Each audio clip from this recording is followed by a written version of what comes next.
When I was in the 6th grade, I was coming back from the gym, and I was changing my clothes in the locker room, and all of the other girls came in, and one girl said that I had taken her clothes or hid them or something, and I said, look, no, I really didn't.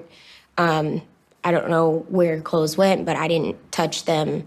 And it wasn't just her and her friends huddling around me. It became a lot of the girls, and especially the bully type girls in the school that were bigger than I was, that were taller, that were ready to fight. I ran out of the locker room and I went upstairs, and I just remember like huddling in one of the bathroom stalls and like hearing the other girls running up and down the hallway looking for me. Fortunately, I had a cell phone, and I called my mom and said, I need you to pick me up from school. I can't be here anymore.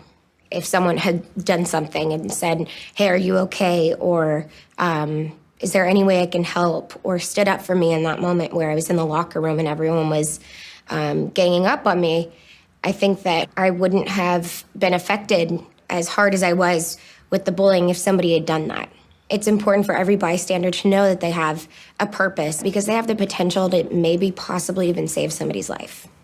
My experiences with bullying growing up were, first it was name calling in school when I was younger, in elementary school, and people would say mean things then. But as I started to get older and go into middle school, it was so much more cattier. And then came the cyberbullying. Somebody's older sister had said that I looked heavy and that I should start throwing up.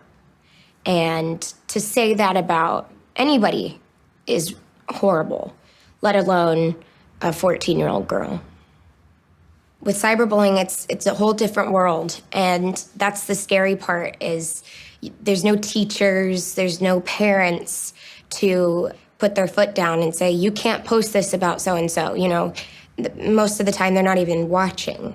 So I think it's up to the kids and the teenagers that are on these sites to take the responsibility to step up for one another and really make sure that none of this happens, to make sure that it's being monitored. If you see something going on in front of you that's not right, you should stand up for what you believe in. You could be a hero for somebody if you stand up for someone. It's just really important that that person who is being hurt doesn't feel hurt and alone, but they feel like they're being supported by someone else and someone is standing up for them.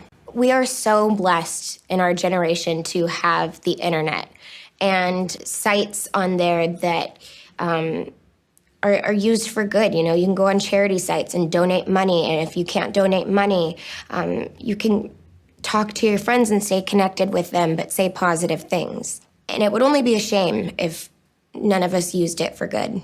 I think there are definitely ways, whether it's learning and doing your homework or researching things that, you're just interested in. For me, when I get on the internet, I know it's really tempting not to go on these gossip sites to see, what's going on or what so-and-so's saying about the shoes that I wore.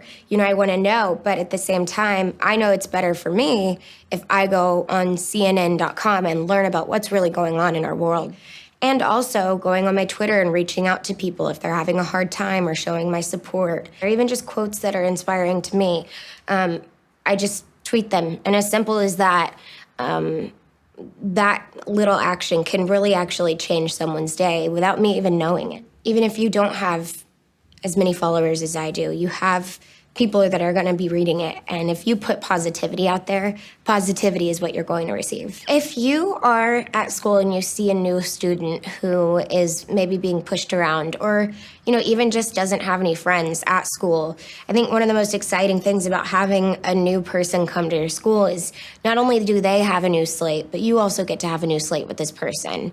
So if, there were times where I wasn't the nicest kid in the world either when I was 11 or 12. None of us are perfect. But what we can do is try to do good and not focus on our mistakes in the past. And I think that's what I'm able to do now is, really acknowledge the people that are new in my life, and maybe friends, circle of friends or whatever. And for people at school, you know, the new kids in school, they need love and support too. So reach out to them and just, you know, be there for them so that they don't feel lonely and scared like you would if you were new to a school.